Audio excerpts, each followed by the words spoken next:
नमस्कार साथियों, आप सभी का इस ऑनलाइन यूट्यूब चैनल में हम आपका हार्दिक स्वागत करते हैं। हम आज शुरू करने वाले हैं हरियाणा जीके, जिसके अंदर हम हरियाणा के शुरू से लेकर अंत तक हरियाणा को पूरी डिटेलिंग से पढ़ने वाले हैं, जो आपके आने वाले हर एग्जाम में आपको बहुत ज़्यादा सहायता मिलेगी। जिससे कि आपके आने वाले एग्जाम हो गया हरियाणा पुलिस हो गया आपका, और एसआई का एग्जाम हो गया, और आपका सीईटी का हो गया, और कनाल पटवारी का इन सभी एग्जाम में आपको इन क्लासों से हर क्लास में आपको एक क्वेश्चन जरूर देखने को मिलेंगे। तो मैं आपसे यही आशा करूंगा कि आप आने वाले समय में आप शुरू से लेकर अंत तक क्लासें देखेंगे और प्रॉपर बढ़िया तरीके से आप तैयारी करेंगे। तो हम शुरू करने वाले हैं आज हरियाणा के इंट्रोडक्शन के बारे में, जिसमें हम देखेंगे कि हमें आने वाले समय में हरियाणा के बारे में हम क्या क्या पढ़ने वाले हैं। तो हम शुरू करते हैं हरियाणा के इंट्रोडक्शन से। तो हम सबसे पहले करेंगे हरियाणा के प्राचीन इतिहास के बारे में। हरियाणा के प्राचीन इतिहास के बारे में हम क्या करेंगे कि सबसे पहले उनके नामकरण के बारे में पढ़ेंगे कि हमें हरियाणा के नाम क्या क्या नाम देखने को मिलता है। जैसे हमें ऋग्वेद के अंदर हरियाणा का अलग नाम देखने को मिलता है, और हमारा जो यजुर्वेद है उसमें हमें अलग नाम देखने को मिलता है। तो इन सभी के बारे में हम हरियाणा नामकरण के बारे में पढ़ेंगे। उसके बाद में हम पढ़ेंगे कि हमें हरियाणा के जो हमारे साहित्य स्रोत हैं, उन साहित्य स्रोतों में हमें जैसे हमारा वैदिक साहित्य हो गया कि हमें वैदिक साहित्य के अंदर हमें हरियाणा के किन किन स्थानों के बारे में जानकारी मिलती है, वो पढ़ने वाले हैं। उसके बाद में हमारा हो गया महाभारत। जैसे महाभारत में हमें हरियाणा के किन किन स्थानों में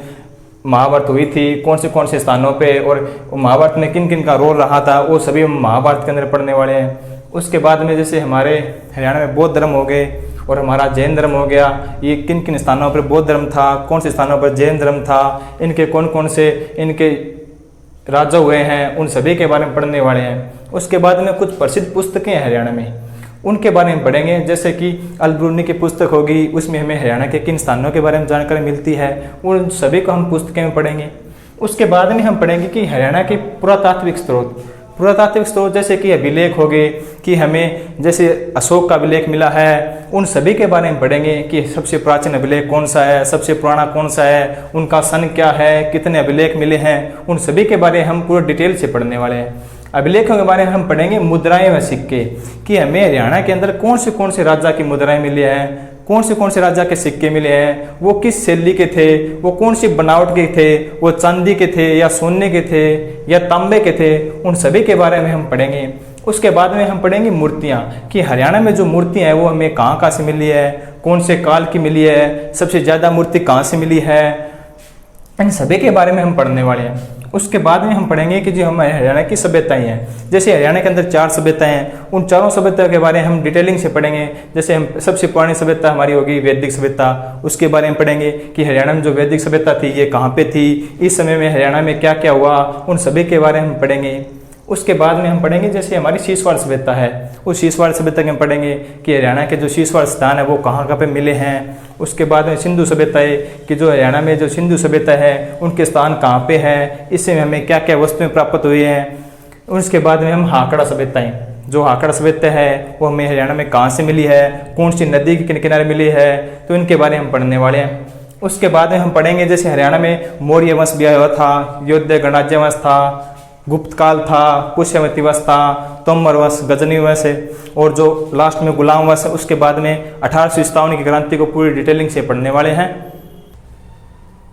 तो 1857 क्रांति के बाद में हम पढ़ने वाले हैं कि हरियाणा का गठन, कि जो हरियाणा का गठन हुआ था ये कैसे हुआ था, इसमें कौन से नेता ने भाग लिया था, कहाँ पे हुआ था, किस किस ने हरियाणा गठन की मांग उठाई थी, पहले 1857 क्रांति से पहले हरियाणा कहाँ का हिस्सा था, 1857 क्रांति के बाद में हरियाणा कहाँ का हिस्सा है, वो सब हम हरियाणा गठन में पढ़ेंगे। इसमें हरियाणा में साथ में हम हरियाणा की राजनीति के बारे में पढ़ेंगे कि जो वर्तमान में हरियाणा की राजनीति है उसमें कौन से नेता है, कितनी सीटें हैं, लोकसभा कितनी सीटें हैं, राज्यसभा की कितनी सीटें हैं, आरक्षित कितनी सीटें हैं, और जो प्रथम मुख्यमंत्री कौन था, अब कौन है, राज्यपाल कौन था, वर्तमान में कौन है,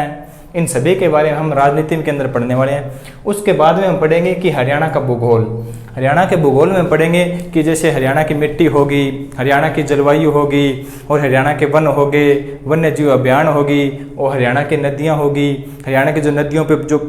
अनेक परियोजना चल रही है वो होगी, जैसे विद्युत परियोजना, उन सभी के बारे में हम हरियाणा भूगोल में पढ़ेंगे और बिल्कुल अच्छी तरीके से पढ़ेंगे, हम कोई भी पॉइंट छोड़ने वाले नहीं हैं। उसके बाद में हम पढ़ेंगे हरियाणा की कला व संस्कृति, हरियाणा की कला व संस्कृति में हम पढ़ने वाले हैं कि हरियाणा में कौन से स्थानों पर मेले लगते हैं, कौन से स्थानों पर गुरुद्वारे मिलेंगे हमें, कौन से हरियाणा में त्यौहार मनाए जाते हैं, हरियाणा की जो वेशभूषा है वो किस प्रकार की वेशभूषा है, जो क्षत्रिय हैं वो कौन सी वेशभूषा पहनती है और पुरुष कौन सी वेशभूषा पहनते हैं, और क्षत्रियों के आभूषण हैं जैसे पुरुषों के आभूषण हैं, उन सभी के बारे में हम पढ़ेंगे, डिटेलिंग से पढ़ेंगे। उसके बाद में हम पढ़ेंगे हरियाणा के विविध, और जो हरियाणा के विविध में हम जितनी भी एक्स्ट्रा बातें हैं उन सब के बारे में, हरियाणा विविध के बारे में पढ़ेंगे। जैसे हरियाणा के अंदर जो कौन सी स्वास्थ्य योजनाएं चल रही है, कौन सी नई योजनाएं आने वाली है, जिनके बारे में, उन सब के बारे में हरियाणा विविध के बारे में पढ़ेंगे। जैसे कोई लंबा हो गया, कोई छोटा हो गया, जैसे बड़ा हाईवे, छोटा हाईवे, इन सभी के बारे में पढ़ने वाले हैं। तो ये हम सब ने देख लिया है कि मैंने अभी आपको बताया कि जो हरियाणा गठन हो गया, भूगोल हो गया, कला संस्कृति और विविध हो गया, इन सब के बारे में मैंने आपको डिटेलिंग से बता दिया है। तो अब आपके जैसे ही आपकी रेगुलर क्लासें होगी तो उनमें आपको अच्छी तरीके से क्लासें लगानी है। तो जो भी हम एग्ज़ाम की तैयारी करते हैं उससे पहले हम कुछ प्लानिंग बनाते हैं ताकि हमको ये पता हो कि हमें क्या पढ़ना है, क्या नहीं पढ़ना है। तो उनके सब के बारे में हमने पहले एक प्लानिंग तैयार करी है कि हम आने वाले समय में आपको किस तरीके से पढ़ाएंगे, क्या छोड़ेंगे, उन सब के बारे में आपको बता दिया है पूरी डिटेलिंग से। तो मैं आपसे यही आशा करूँगा कि आप आने वाले समय में रेगुलर क्लासें लेंगे और जिससे आपके आने वाले हर एग्ज़ाम में आपको इस क्लासों से क्वेश्चन देखने में मिलेंगे। धन्यवाद।